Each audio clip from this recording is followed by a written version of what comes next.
Okay, so I want to show you Jing and screencast and all the rest of it, how I would share a photo of a student's homework. So Jing is something that you've got to download. Um, so basically you go to Google, type in Jing, and you get this TechSmith free screenshot. So come here, click free download, and download it. That's about that. You'll get this file here, which is jane.dmg. Double click it, it will install on your computer. I've done this on my own computer. It's been here for a while and nothing terrible's happened, so it seems to be trusty, and all the reading that I've done online about this indicates that it's pretty trusty. Anyway, when it's on your computer, Jane will be just up in the corner. It's like this tiny, almost invisible little sun thing, and when you move your mouse over it, it gets bigger. If you see that, that means that Jane is on your computer, not recording, but just on your computer open, and you can easily close it because maybe you don't want that. But again, I promise it's not spying on, well, it's not open recording your screen.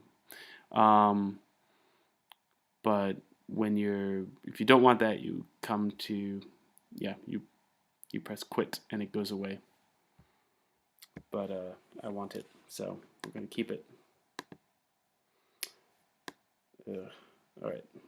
Ah, yes. So you click this done to get rid of that. Okay. So this is how you would give homework as feedback. So we'll say you get this email from a student, and clearly it's got some mistakes, right? So you want to go to Jing, and you've got three options: crosshairs, some pictures, and some gears. So you go to the crosshairs. If you can see there's these yellow lines, crosshair lines, you want to click at the upper right corner of your target area.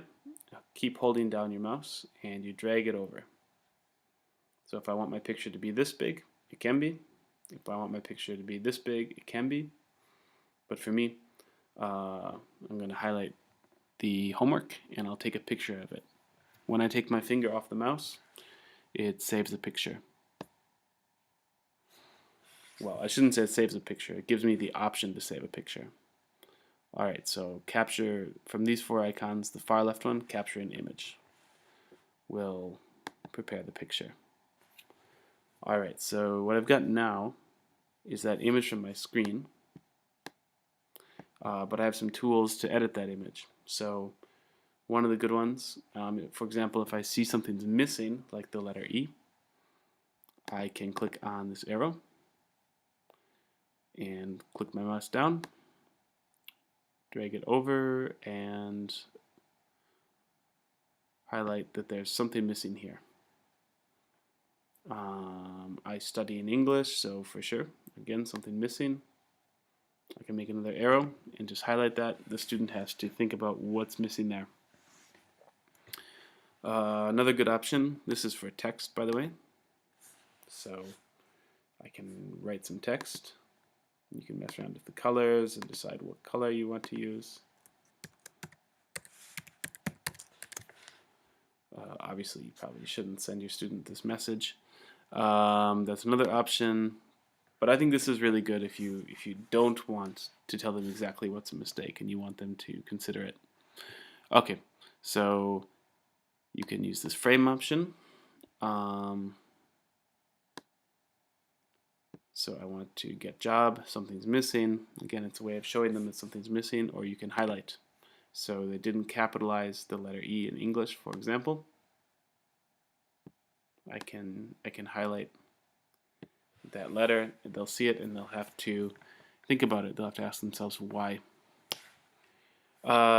Anyway, this is just an example, but this is something you can do, and you're able then to come back down here.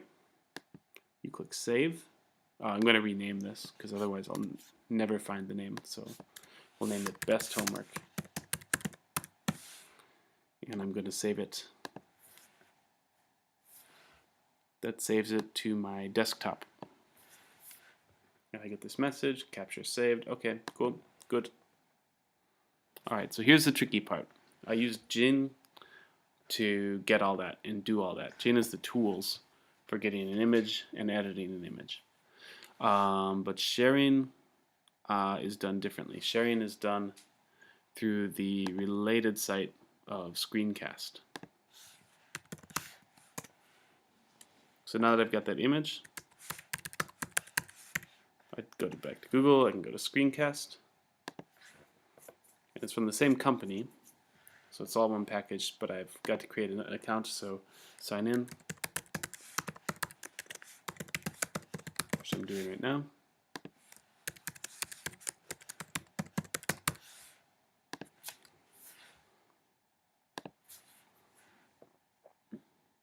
Alright, and I've signed in. You can see that I've already made videos for some students, and I'm keeping these in different files because you can, if you make a file for one student, you can set the privacy. You can go to, and only Jacob can get access to his files. If I don't do that, Benjamin can see Jacob's work, Jacob can see Martin's work, Martin can see Benjamin's work, and it might be a bit embarrassing. Okay. Anyway,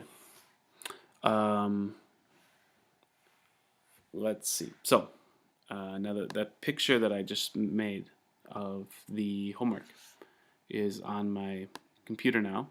I've downloaded it. It's best homework here. So, what I need to do is take the picture from my computer and put it onto Screencast so everybody can get at it. So we want to come up here to upload content. I click that. I click browse.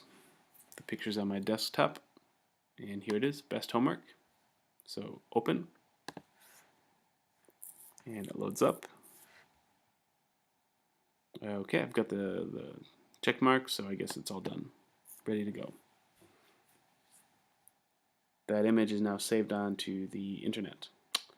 And again, I should make a file for each student so that I can set privacy and that only the student sees it, but this is an imaginary student, so I'm not going to bother.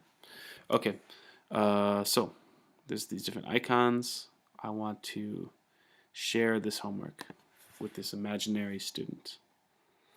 So I get this message, which is a bunch of gibberish numbers. The easy way, though, to get it back to my student is send invitation. All right. So this is my email, and this is the person I'm sending it to, recipient address. We'll just make up a name. student@student.com. I don't know. Maybe it's a real person. Probably not. But I'm going to send that. And that would be it. My imaginary student would have that homework with the feedback. He or she would have to think about what he had done, why it highlighted that stuff, and the next step would be for him to make a better draft